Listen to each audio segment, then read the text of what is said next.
Hello and welcome to Mountains of Madness in about 3 minutes. It is a game for 3 to 5 players. There is no solo mode. Playing time is around 60 minutes. It's a moderately simple game. It's the 1920s and a group of explorers set out into the last great unknown on Earth, Antarctica. There, amid the frozen wastelands and perilous mountains, they discover traces of a lost civilization, an ancient civilization, of alien and unworldly origins. As the ascent continues, the team grows increasingly on edge. The foul, cold wind whispers half-heard, unsettling words, and the shadows grow long and contorted. The cold wastes remind you that you are alone, an insect exploring the home of a fell race. Then you must leave before the madness consumes you all. Inspired by the H.P. Lovecraft novella of the same name. In order to win this game, you must reach the edge of madness and escape with more artifact cards than you have injuries.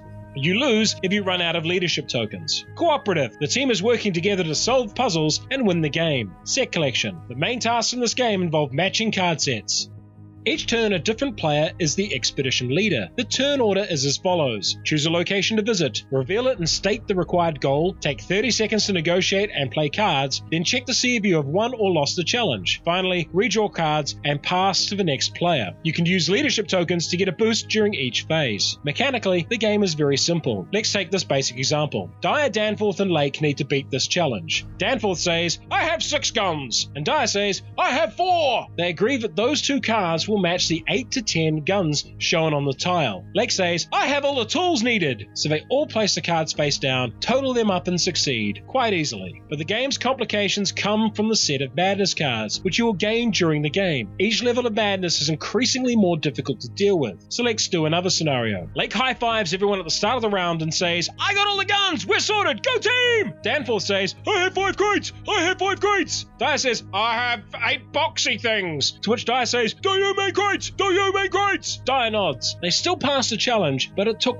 way more effort. Lake high-fives everyone again. Succeeding in a challenge gets you rewards such as healing, power-up cards, looking at unrevealed tiles, and artifacts needed to win the game. Failure means gaining more madness or rolling the penalty dice, which is bad. Continue the game until you escape or you run out of leadership. Why would you like this game? Mountains of Madness is an awful lot of fun for the right group. If your group has role players or outgoing people in it, it can be a real blast, but it requires that buy-in and a certain lack of shame. It would also be great fun for reasonably casual gamers who are outgoing, as the rules are quite simple. There are an awful lot of madness cards as well, but I won't spoil more than the ones I've already shown you. I also like that the character cards are double-sided, with female and male characters on either side. It's also a nice looking game, and a unique take on the whole Mythos madness trope. The best thing about this game is laughing about the negotiation phase once it's done, and the giant mess you have made of it. However, as a game it's pretty thin, and if you're a serious gamer wanting a deep puzzle to crack, this is not the game for you. It's more like a social game than a traditional Euro in many regards. And if you're someone who is very self-conscious and doesn't like performing in front of people, this game would be quite challenging in that regard. And finally, as much as I enjoyed the game, it's not one I will play often. Its best value is as a novelty you play occasionally. If you like the Cthulhu mythos but want something a bit more structured, check out the similarly named Mansions of Madness. And if you want timed actions but a more serious tone, I recommend XCOM, the board game. Mountains of Madness. Great fun if you don't mind making a fool of yourself. If you enjoyed this video, like it, subscribe to the channel, and check out our Patreon.